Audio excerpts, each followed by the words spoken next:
So thank you very much for having me here in that panel. As Paul was reminding the history of the Public Domain Days, I should add my own historical notes as we have been organizing the Public Domain Day here in Brussels. So I was organizing it with KBR already at the time and with a bunch of artists in 2013. So that was the first edition of the Public Domain Day Belgium. And so I'm really happy that that some other people took over and it's continuing.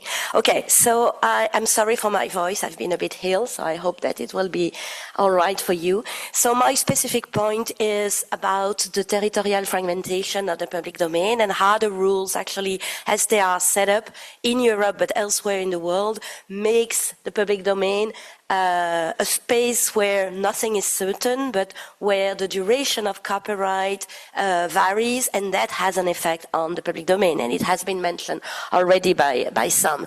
So the rules are, and just a brief reminder, the Berne Convention imposes a minimum duration of 50 years after the death of the author, but it says that the law applicable to the determination of the duration will be the country where the protection is claimed. So that means that one work might be copyrighted or might be in the public domain depending on the territory in which it claimed protection against reproduction, communication to the public, etc.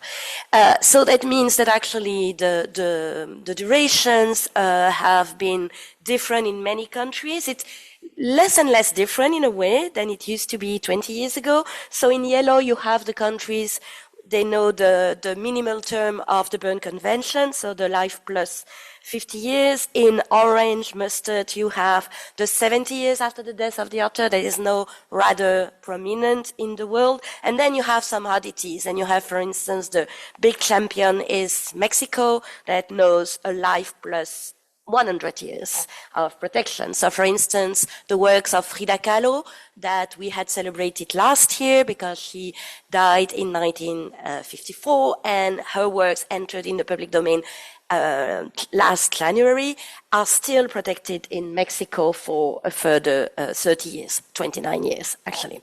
Okay, so that means that, oh, I'm sorry, there should be some animation on the slides, but that does not work on that version. I'm sorry. Okay, so actually here there were different things going on, so I'll just summarize it. So you have actually, I wanted to put the Wikipedia page that is about 2026 in public domain to show that in that page you have actually different explanation concerning different countries. So you have, for instance, a list of works that enter the public domain in the countries that know a 50 years after the death of the author. And for instance, you have Hannah Arendt, who died in 1975. So in the countries with a plus 50 years plus life, her work are in the public domain, and God knows we need to read again Hannah Arendt those days. And then you have different rules for countries for 60 years, and here for the works entering in public domain in Europe, the 70 years with, I'm sorry, but a lot of men, only men, mentioned. It's not that women have not died in 1955, but they are less known, maybe, or their work is less known. So this is something for some Wikipedia hackathon, I think.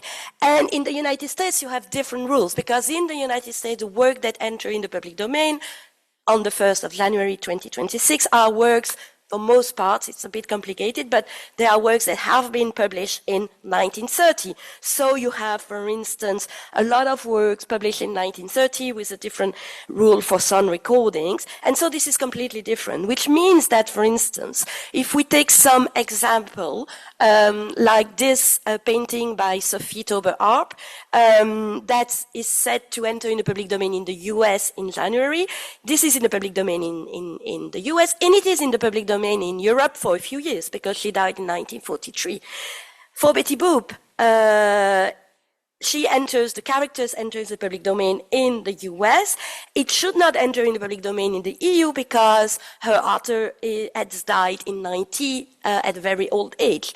Fernand Léger enters the public domain here in January in Europe, but it's still protected in the US because it is a work from 1951. So that shows that fragmentation. And actually, it's a bit more complicated than that because you have the rule of terms comparison from the Berne Convention that when it is applied by countries, and it is the case in Europe, imposed to consider only the shorter term of protection. And so that means that, for instance, the Maltese Falcon by Dashiell Hammett, that is published in 1930 in the US, and so it just entered the public domain there. It's also in the public domain in Europe because he died in 1961, and we applied the rule of the US. It has entered in the public domain, so whatever the 70 years plus life, it does not apply, and we apply it here. So you will say to me, oh, it's the same for Betty Boop. But no, because we are still bound by the minimum term of the Berne Convention of 50 years after the death of the author, so Betty Boop is still protected on European territory. You see? Actually, you might say, okay, but this is normal, we are not on the same line between Europe and United States, increasingly. So that's still there. But even in Europe, where we promote the harmonization and we try to remove any fragmentation of rules, actually this is still very fragmented because one article in the directive on term of protection says that this directive doesn't have the effect of shortening term of protection that are longer and already running in one member state. And I will show you a few examples. Please stop me when I'm too long because I might. So, for instance, Spain has preserved a longer duration of 80 years after the death of the authors if the author are dead before 1987. So it applies, for instance, so there has been some public domain day announcement in Spain that put forward some Spanish authors that just entered the public domain, but those have been dead in 1945. Actually, they have been in public domain elsewhere in Europe for the last 10 years.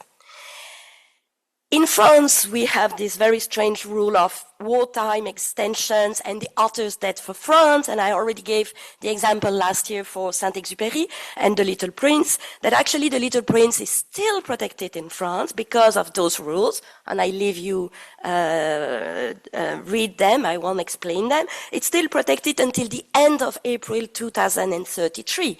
And in 2015, when we organized the public domain, we had a very big event around The Little Prince with workshop with kids. They had redrawn the Little Prince and re-illustrated the text, and we put everything online. It's still online, by the way. You can find it if you wish.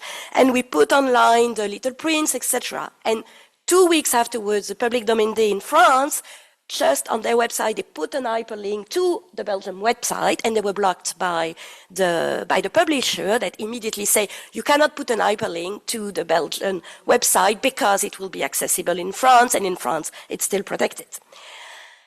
We have the famous case, and I will finish with that, of Anne Frank. So Anne Frank is a very specific case because it is pending before the Court of Justice of the European Union, not on reasons of duration, but still, we never know what can come out of the Court of Justice. So actually, Anne Frank died in 1945, so her famous diary should be in the public domain. And it is in most European countries.